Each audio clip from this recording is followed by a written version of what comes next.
That's Robert there, the bald guy singing. You'll see Stags in there and Eddie, various other people.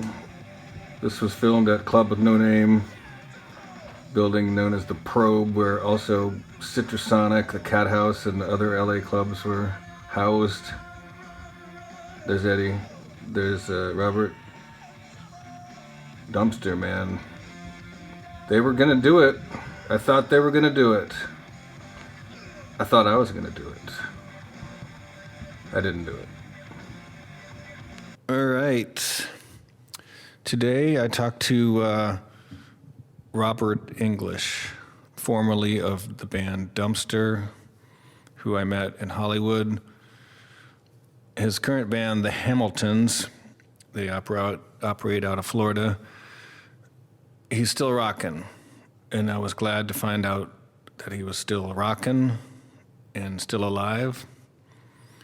But Robert's like one of the I would call holy grail guests I could talk to on any one of my little YouTube shows. He's in some ways analogous to Tom Pitts, who I've talked to on here. He came very close to a record contract. I mean, Pitts had one, but, kind of frittered it away because of dope. Robert was about to have one, frittered it away because of dope. And, as I found out talking to him, there was a lot more to it than just that. There usually is. But I have, such fond memories of Robert. When I first moved to L.A., Mike Staggs had just come from somewhere on the East Coast, and I'd grown up, not really grown up with Mike, but I knew him growing up. And he and Robert had this band, Dumpster Love Jelly, at first I think they were called. And so I moved to LA, and they already had they were already in. They knew the clubs, where to go. They were on the guest list to get in, that kind of stuff. And but what I remember most about it is just drinking with those guys. And initially, we'd go to Bordner's, famous rocker bar down on Cherokee in Hollywood. It's actually only a few blocks from my house. And they would do stuff and I'm sure Robert initiated this, fucker that he is. Wait till the end of the night and see if who else was having a beef, who else was fighting someone or about to get in a fight, and they would just get in the mix, just get in the middle and start fighting people, not even knowing who or if anyone was right or wrong. And it was hilarious. They'd try to get me to come along too, and I'm like, dude, I'm not going to just jump in and start punching people. Maybe I did one time, I don't know, but that was a funny thing. And another time at Bordner's, I remember in the back, Robert would do stuff like spring ideas on you, I think, just to see what you would do. And he asked me hey, do you want to be second guitar in the band? So, he played guitar in the band. Mike Staggs played guitar, but Robert was thinking maybe I'll just be the singer. And I was like, I don't know. I was already in another band, and I thought it was cool and was doing stuff. And Robert's like, no, man, you should do it. But one thing, though, I remember this. He told me, you would have to acknowledge that I was the king. I am the king, and you have to do what I say. And I just remember looking over at Staggs there, in the post-drunken glow of the bar and people walking past, and it's Hollywood and everything seems possible. And I remember just looking over at Mike and just kind of, I'm not going to, Robert wasn't going to be the king of me, and I wasn't going to be the king of Robert. I mean, it was just kind of a silly notion. And he certainly wasn't the king of Staggs either. But together, those two, along with the other two guys in the band, Dumpster, they were a fucking force to be reckoned with. And I thought they were going to do it, but they didn't. But they survived. Robert survived. And I was glad to talk to him. Here it is. Plague times. I could have been somebody, and I am. How you doing, man? Doing all right, man. Just walked the old dog in the rain. Yeah. Just got done raining here. I'm out for my old man exercise walk. Nice. So, what kind of dog you got? I got a rescue dog. It's probably mostly mutt. They think it has some pit in it. I tend to disagree. I think it's got more hound in it, like me. You know, it's funny you say that because I use that saying of yours like in my own mind all the time. I'm just up from a dog. Remember I used to say that? Oh yeah, I do. Like That was a good one. I can't believe I forgot that one. it's probably good that you did because it was usually in reference to like how we would treat a woman or you would treat a woman or something. Be like, hey, I'm just up from a dog. Yeah, maybe how we treated ourselves too. Well, yeah, that's for sure. Yeah, man. So I guess the initial thrust of the podcast was like it's called I Could Have Been Someone and I Am, and it's like I just wanted to interview everyone that I ever knew that we tried to make it in a band and what happened and where we are now. That was the basic theme. So. Oh, good. I got plenty of material for that fucking shit. Yeah, I mean, for anyone that's listening, I met Robert English, when I moved to L.A. probably 1990, and he was playing in a band with Mike Staggs, some of you might know, called Dumpster. Was it Dumpster Love Jelly at first? Yeah, I think we were confused at first, like just trying to find our feet, you know, and what was going on around there. I think originally we were called Psychodrama. We probably should have just kept it Psychodrama. And then we changed it briefly to Dumpster Love Jelly. I think we were on acid looking into a dumpster at the shit at the bottom of the dumpster, and we kind of felt like, you know, that's where we landed in Los Angeles. Yeah. Had to come out of. And then we just changed it, you know, we just dropped all the horse shit and just called it Dumpster. Well, there was all those bands back then, like Electric Love Hogs and Mother Love Bone, and yet, like every band had three names too. You know? Fucking Pygmy Love Circus. Let's never forget those motherfuckers. Yeah. Yeah. They were the greatest LA band that never got huge. I know. Well, I mean, the drummer did. The drummer, who do you end up with? Tool. Oh, he's in Tool, that's right. Yeah. Danny Carey. Yeah. Amazing. I guess I don't really know those guys very well back then, so I didn't remember that. But you guys you met Staggs in Virginia, is that correct? Yeah. Like I think Mike went out there after high school, got married and went out there. And that's where you guys hooked up in a band, is Virginia? Well, he was out there with Jeff. Jeff the drummer. What's Jeff's last name? Jeff Gramman? Jeff Gramman. Jammin' Jeff Gramman. Jammin' Jeff Gramman. He was in Virginia? I didn't know that. Yeah, they were there together and they were doing stuff, and I happened to be playing a show. I actually got kicked out of the band, the Black Aura, the night that Mike saw. And that he decided that I was a good idea.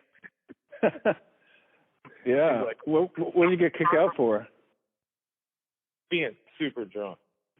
Were you just a singer, or you play guitar too? Nah, I just was a singer. I don't even think I knew how to play guitar, but barely until I was around Mike long enough. Right. That'll solve it right there. Yeah. Man, I wish I had paid more attention to the guitarists around me back then, you know. Yeah. Well, I mean, I had to, because I kind of wrote these like rudimentary songs, and then somehow when I got to Los Angeles, I wasn't playing guitar at all. When I first played with Mike Staggs, we were in a band called Bomber Z. What was it? Bomber Z, which was like it was all songs that Mike Staggs wrote. Little White Lies, you probably heard when he played in like in Indiana. Songs he kind of carried with him. Yeah. And then, I started singing loosely singing with them, and then we disbanded, went our own separate ways, and I went to Los Angeles, and then in between then I started writing on guitar. So what years was it when you went to LA? 87, 8 maybe. Yeah. So I thought Staggs came out there afterwards. Once you were there, huh? Oh yeah, I called him and was like, dude, he was married to some girl living in Pittsburgh, I think, and I was like, come on, bro. He's like, I'm married and whatever. I was like, man, fuck that shit, dude. Have her, bring her out. He came out first, and then she lasted all of, I don't know, a month, maybe? Yeah, I mean, it's pretty difficult to be in any kind of relationship when you're in a band that you're dedicated that much, you know. It's brutal. Yeah. As you know, firsthand. As I do know. So, what he gets there. Where did you guys find Eddie, the bass player of Dumpster? So I gotten Eddie there already. So Eddie was there. I ran into the first drummer, Mark, in a music store, whatever that music store was, just over the hill in the valley. Yeah.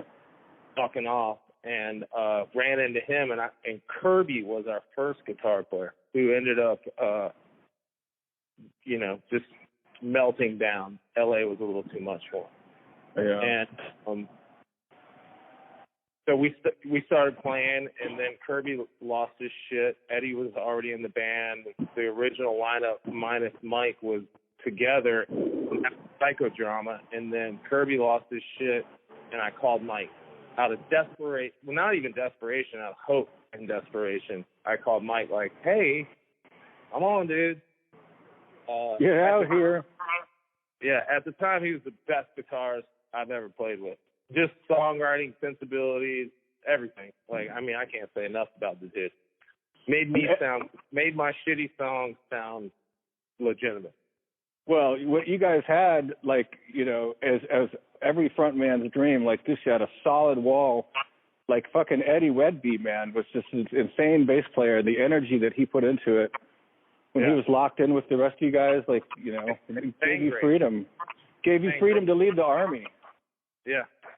Yeah, it was great. I got very, very lucky at the time. You know how that shit works. It's the door in time, you know, till the drugs get involved. Till the drugs got involved. Yeah. Well, that doesn't take very long usually for, you know. Yeah. Los Angeles in the 90s? No. I don't imagine it's any different, really. There's just not as big a scenes in places, but the drugs are still around. Oh, just yeah. shift to the pills, yeah. I haven't done drugs in, 14 years. Except hallucinogens. I'll never stop doing hallucinogens because they keep me sane. What about pot? Every once in a great while I'll smoke a little weed. You know, I get like way higher than I thought I was going to get because the pot now is just like turbocharged compared to, you know, when we smoked pot daily. Yeah, well, I still smoke pot daily, so I'm used to it. Yeah, of course. But out here, you know, it's been medical for so long. Like I started getting it for my back, you know, and my whatever. And now it's just part of the prescription. It's right there next to the lithium and the Seroquel. Yeah, right next to it. All goes hand in hand. Pretty much. So what do you can convince yourself whatever it is you think you need at any time, you know. Yeah. Just convince. Well, and also it's better to convince yourself of healthy things rather than non-healthy things. Absolutely. So so we had Mark. How did you guys Dumpster eventually ended up with Kelly, who was a fucking insane drummer, formerly of Johnny Lonely's band. Liquid Jesus. Right. Yeah. That's right. When I moved to LA, right when you were getting him, I think. Okay. Because you know we had all. Everyone had all. They would not let him record in Liquid Jesus. They had the drummer for Bruce Hornsby in the Reigns. You can look that up. And they were letting him record, but Kelly had to do all the work, the road work and all that shit. And I just gave him the old East Coast okie doke. Come on, dude. You want to record the record or what do you want to do? We'll get, let's just do it. So we got I don't remember that at all. That's fucking crazy. Bruce Hornsby? Yeah, the drummer for Bruce Hornsby, I can't remember his freaking name. He's an insane drummer. But apparently Todd from Liquid Jesus had a relationship with him from before with some other project, or they worked like on the road together for Neil Young or Neil Diamond or some fuck shit. You know, it's also it's so much nepotism and freaking like everybody, you know, everybody keeps each other full somewhat there. I wonder what it was about Kelly. I guess Kelly was a little bit of a wild man back then for sure. Oh yeah, he's a completely different animal. You know, for decades he's been a completely different animal. Yeah. Do you still talk to him? Yeah, all the time. Well, not all the time. I mean, you know, when he's in town for Failure, his parents live in Orlando where I'm at. And, yeah, we stay in touch with each other. Absolutely. He came, actually. I have a punk rock band. He flew in here and did a record we never put out. I played drums on my punk rock record that I was going to do. This was a while back. This was in 2006. So is that the Hamiltons, is it? The Hamiltons, yeah. Oh, yeah. But now you have an actual working band, though, don't you? The Hamiltons are still the working band. Completely different guys. The guitar player got killed while I was in prison. He was sitting in for a band playing bass, and some kid walked up and said, "Give me all your money," you know, and it was him and a bunch of musicians, and they were like, "We don't have any fucking money. Are you shitting me?" So he had the gun out, and some guy walked up kind of at the same time and smacked the gun, and it ended up going off and shot Ralph, who was the original, who I started the Hamiltons with, and killed him while I was in prison. Oh, man. Fuck. I did a little 6-year stint in prison for armed robbery. Yeah, well, let's get back up to that. So let's go back up. So I want to go to, you guys had Kelly. I saw you guys play some fucking phenomenal shows in LA, and it was a crazy time, obviously, for all of us. Everyone was going through everything from drugs to bipolar to this and that. And I remember you used to say, like, "Give me $1 million." That was your thing that you would want to say to the record company. And it seemed, you know, kind of arrogant, but it wasn't really out of line. It just totally seemed possible. And then there was one show you guys played at a club with no name where you wore that leather mask. Yeah. And that, I remember, it seemed like a tipping point with the labels had been like, thought you guys were too punk or something. Is that just my memory? Is that true? They did, and that was the one where we pissed off Paul Atkinson, who was the president of MCA. Okay. And I threw pineapple juice out that night. I had like 10 pint glasses of pineapple juice, and I threw it all over the crowd and happened to get on his fucking $900 Blazer. So he was pissed about it, but he still was the only president of a company, of record company, that offered us the $1 million. And but then he got pissed off because of that. No, he offered it after that, actually, after he calmed down, got his jacket dry cleaned. Did you pay for the dry cleaning? I'm sure one way or the other, we all pay for their shit. But then, what happened to that deal then? So I went in there like a fucking arrogant little prick I was at the time, and I said, he asked me, you know, so we had this lawyer, Alan Leonard, who was the lawyer for Tom Petty, which was one of the reasons we hired him, because we were like, Tom Petty, goddamn, that's cool. We're fucking rednecks, you know, from Indiana, Virginia, whatever. Not actual rednecks, just from those places compared to California. And we were like, wow, you got Tom Petty, and he had like Leonard Skinner and shit up behind him and all this stuff, you know. All kind of antiquated stuff for what we were doing, what New Improved God was doing, what Dumpster was doing. You know, we were, you know, punk. There was a lot of punk-infused energy in it, you know. Right. So they didn't really know what to do with it at that point. So we figured we would ask for so much money that they had to be invested in us. As little did we know that this motherfucker's $1 million is just another write-off. You know? Exactly. So what happened was I went in there and I said, yeah, we'll do the deal, but here's the deal. I don't want you to put your MCA on our record.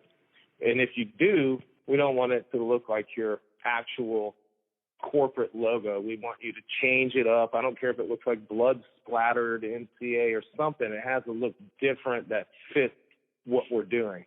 He was like, no, let's do that. And why would you want to do that? And I said, well, dude, like the common trip in Los Angeles is Musician Cemetery of America. Everybody fucking knows that, dude. You got burned fucking bands left and right. I want you to, be that invested. He fucking did not like that. He still wanted to sign it. And there's more to that story about Alan Leonard fucking us around and whatever. But basically, he was starting to see he was going to deal with these arrogant pricks who weren't going to toe the line.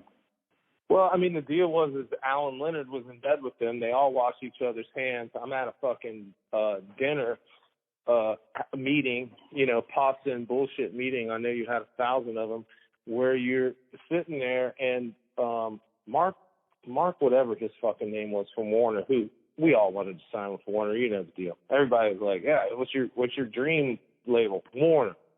Period. So we're guessing at the time was pretty cool too. But it's either Guns N' Roses or Jane's Addiction.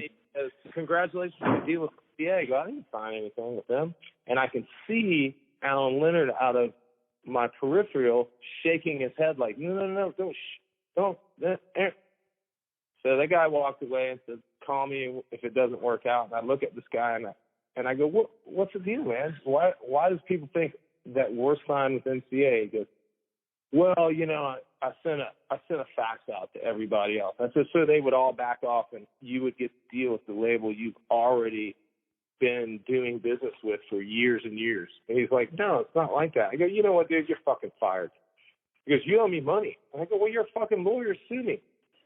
I don't know what to tell you, man. You're fucking done. I'm over it. So that was kind of went through a couple other phases where we had some other opportunities, and after that I just kind of got a bad taste in my mouth for the business practices of Los Angeles at the time. And then I realized that it was basically all it is a loan from a bank, and you owe it all back. And I started doing my due diligence and research and figuring it out as a dumbass, snot-nosed kid from Virginia, and I started realizing, wow, they really have us fucked completely as soon as you sign. Unless you pull a Nirvana or Alice in Chains or, a Soundgarden, and, Soundgarden did smart. They did a couple, indie records first, same with Nirvana. Those guys did it smart. Soundgarden did the same thing you wanted to do. Yeah. They got signed, and then they released a record after they got signed on an indie label to give themselves indie cred. Exactly. And, Jane's Addiction did the same thing. And so did Guns N' Roses. Uzi Suicide. Remember that record? Mm-hmm. But still, yeah, I fucking hated the music business down there too, dude. I was an arrogant asshole. The closest I came was this guy called the house one time when Transcendental Hayride was just playing every club, and he was from Atlantic or something, and he wanted to come down, and he was kind of a big wig, and I told him, yeah, come on down, it's $5, on the phone, because it was actually a benefit show for some bullshit thing we were doing, and he was like, $5, but he got all tapped about it. And then I don't remember if I hung up on him or what, but it was just like, dude, I don't care. I just didn't care about those people. They were not fun people, Yeah, I think the first person that really showed any interest in Dumpster was the chick who signed I Love You. Remember I Love You, Tom Morello's band before Rage Against the Machine? Lock Up? Huh? You mean Lock Up? Lock Up, that's it. Not Lock. I Love You. That's another story. Yeah, Lock Up. Yeah.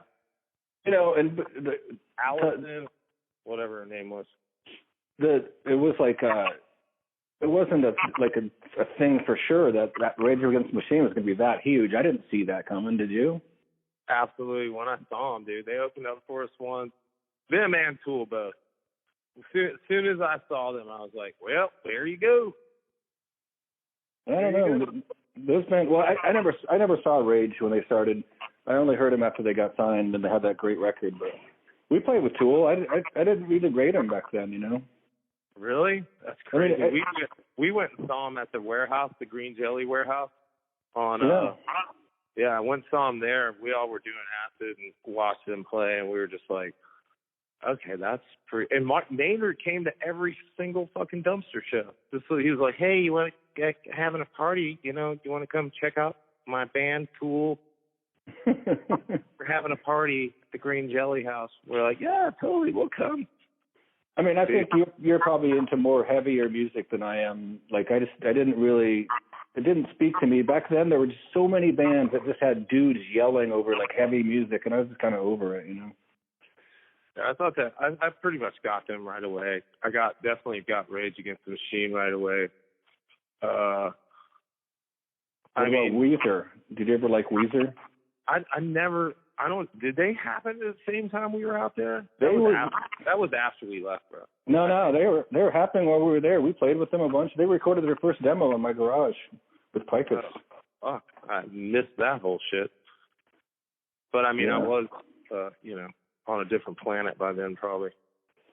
Yeah, well, so let's go there. After the interest of label interest died down a little, and you kind of became disgusted with the whole thing. That's when you were getting into dope too, huh? Yeah, I think we got all that shit we were just talking about kind of passed, and we re-lawyered up, and we were working with A&M, Brian Hutton, who ended up being a crack addict, apparently. But we worked with him, and while that was happening, we got to open those theater shows for Guns N' Roses. Pantages. Kurt Loder's talking about MTV, blah, blah, fucking blah. And we thought, okay, well, that's it. We're good. You know, this should happen. And nothing really kind of happened. Stuff I wanted to happen. I met with Jello Biafra. He wanted us to be on fucking Alternative Tentacles. I met with Bob, whatever his fuck name was, from fucking Slash Records. Wanted us to be on that. I was down with that. The guys were like, no, we just had $1 million deal. We're not going to sign a $60,000 deal. I was like, that's all we need. It's good to go. Let's just do it. So you guys would have had a better credit and a chance at a career on an indie label, it turns out. Yeah, we've had this conversation like fucking decades ago, many times. Yeah. But you haven't had it on my show, goddammit. Well, okay, so yes, I always felt that way, that's the way you do it. You hit maximum rock and roll flip side, you do some punk rock tours. You know who else did that? Incubus did the same shit. Everybody that kind of like came out of that like alt scene, aside from like Stone Temple Pilots and all the Seattle bands, they went up there and they just fucking grabbed all of them. But, you know, that was a different time, dude. It was a completely different time. You know, as it all came apparent that this was a real racket, and I was really good friends with Lane, and watching what he was going through at the same time as I was still kind of going through this shit without a deal. It just all started to sicken me, dude, the whole thing. And as I got sicker about what was going on, I started selling drugs and doing drugs. Yeah, and then you're just in that. Then that's your life. That's my life. That's when Stags. I remember Stags went and saw the Dead in L.A. and he came over to the house and he's like, "Man, we saw the Dead and we saw more than that, if you know what I mean. And we're going back to Indiana." I was like, "Really?" So yeah. I mean, those guys were all a little fucking put off by the fact that I just kind of. You remember when I quit on stage at the Whiskey? I just was like, all right, man, I'm done. I'm out. Fucking hauled ass, fucking Axel, all the boys, everybody was there, and I just went, you know what, man? It's been nice. It's been real. I'm fucking over it. Just. Do you have? But was that in the middle of the show? I don't remember that. Well, I think what happened was Mike's Amp blew. I gave him my amp. He fucked my amp fucking took shit too. I don't know what was going on. And then the band that was playing right after us, whoever, Best Kissers in the World from Seattle, we borrowed one of their amps. Fucked that amp up too. And about like by the time we kept starting and stopping, and it was still a great show, dude. It was completely packed in the fucking whiskey. You know, you got all fucking GNR boys up top. It was, you know, big deal. I walked off stage to the chick who ended up signing Mighty Joe Young. And she's like there to give us our deal for Atlantic at this point. And she's like, "What are you doing?" And I'm like, "I'm over it, man." She's like, "Come on, and just pulls out, you know, the 200-page contract. Like, "I'm here to do this tonight." And I'm like, "Yeah, I'm good. Don't worry about that contract." So she turned around, signed Mighty Joe Young, and they changed their name to Stone Temple Pilots. I remember that, Mighty Joe Young. I remember when we played at English Acid with the Shrinky Dinks. Yeah. English Acid. That was actually a good venue, dude. English Acid was their name. That was fucking, those are two smokers. Those are good venues. And, you know, like, you just don't, like, I always think about, I never got signed. But then there's, like, all these people that did get signed that did nothing. And then there's people that I know that we know that got signed, became huge almost overnight, and then died. So it's like, it's not hard to be grateful for just having gone through it, you know. Yeah. But after that, so when did you leave LA? How long were you stuck there in LA after the band was over? Once the band was done, I kind of like stuck around and had some opportunities to sing for some other bands, but I couldn't get out of my own way. I was fucked up.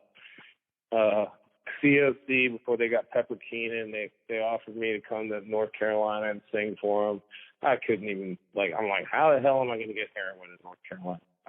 I can't even fucking, no. And then, the Budgie from, Susie? Budgie from freaking, I think his name was Budgie he had a band called Crush. He used to be a guitarist for Sushi and the Banshees. He gave me an opportunity to go to England. I was a felon. I couldn't even get a fucking passport. There was multiple opportunities I could not. You were a felon already in California? Huh? You were a felon in California? I was a felon when I moved there, yeah. Oh, I didn't know that. Yeah. So what else happened? So, you know, I just kind of got stuck in that circle. We played this one show called The Medicine Show. It was me with the guys in Alice in Chains, you know, and the last drummer from Dumpster, which is Matt Kecky, which is an amazing drummer. He's on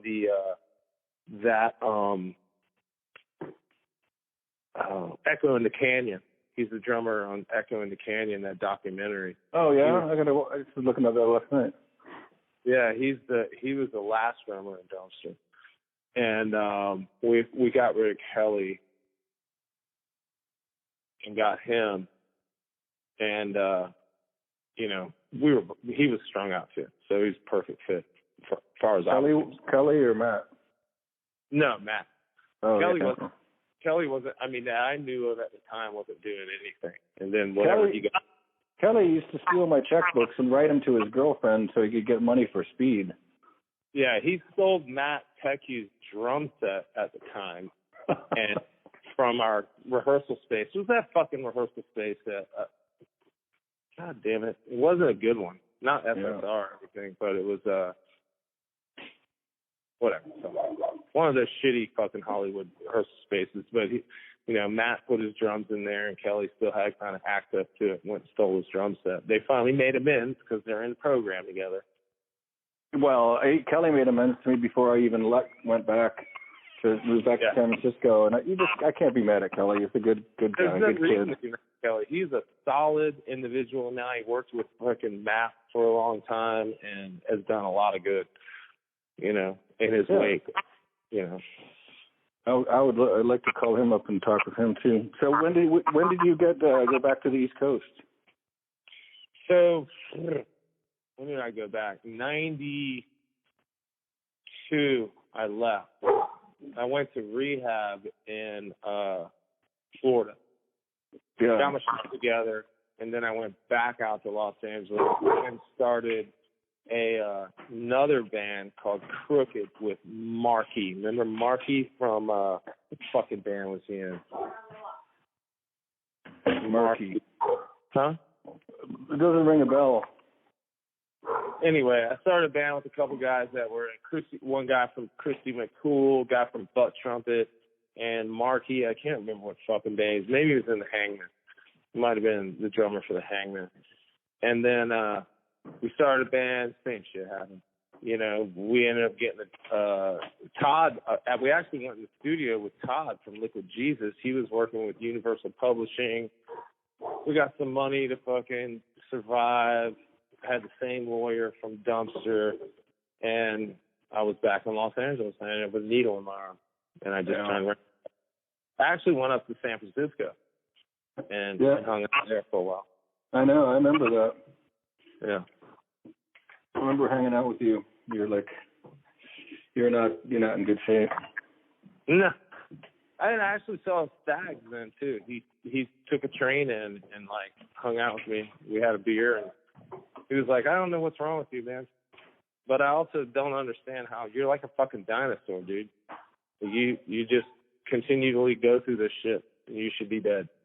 I remember him saying that. Now we're drinking a Sierra Nevada when that was like one of the only craft beers. And I was there across from me on Hate. And I was like, I don't know, bro. He goes, when are you going to figure it out? I was like, I think that's the problem, is I figured out this is all a big fucking sham, and I don't really want to be part of it. It's a much better. I wish we'd have come up in this age. Let me go check something. Yeah, I don't know, man. That was at Nerio's, I'm pretty sure. Because I remember that, like, you being here and Stags coming by, and then... No, dude, I think we actually played some guitar and shit in your apartment. You probably did. Yeah, I remember that now. Okay, yeah, right, because you lived by that fucking park with the big hill. Yeah, Buena Vista. Yeah, I remember you and me went hiking all over the place and walking around and shit. Yeah, interesting. Okay, what else you got, Dana? All right, so, well, then I want to, eventually, how did you get, you left LA and that's probably when you went back, and then how did you end up in prison? Okay, so I went back to Florida. I ended up getting married. I had a kid.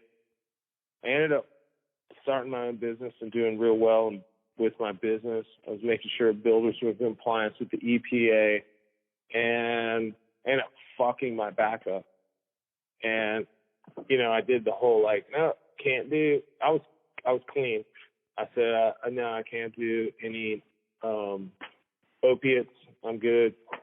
Until I ended up having a procedure on my back. This was my excuse at the time. Let's be real. I had a procedure on my back, and they fucked up one of my nerves, and it was super painful. And I finally was like, all right, give me the shit. Give me the shit. And I ended up robbing a few. So they said I robbed a few banks and a jewelry store and some other stuff. So I ended up going away for 6 calendar years. Thankfully, my uncle ponied up a really good lawyer. They wanted 15 out of me. So I've been out now for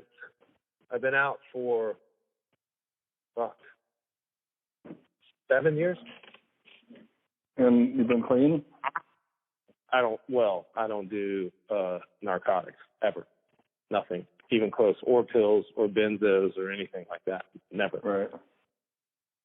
Me and my fiance have a place that we're buying, and I'm a superintendent for a construction company. I'm in a punk rock band, dude. I mean, that's pretty much the way it all pulled out. I've got a daughter that is fucking amazing, honor roll student. She's a homo, and I'll call her that to her face. She knows the deal. It's cool. She's a homo. She's gay, you mean? She's gay, yeah. Yeah. It's awesome. Thankfully, one great thing about that is she's happy. The other great thing is she get pregnant from her girlfriend. Dude, there's a lot of great things about that. Like, you don't have to stand on the porch with a shotgun, all that stuff. And they're great. They come over all the time. My fiance's got, like, I hate that fucking word. So the chick I'm gonna marry has got 2 teenage boys. Everybody gets along great. Everybody's cool. I got some beautiful guitars. I got a good rescue dog, and this is a great. I could have been somebody, and I am. I mean, you know. Yeah. I mean, I'm super stoked.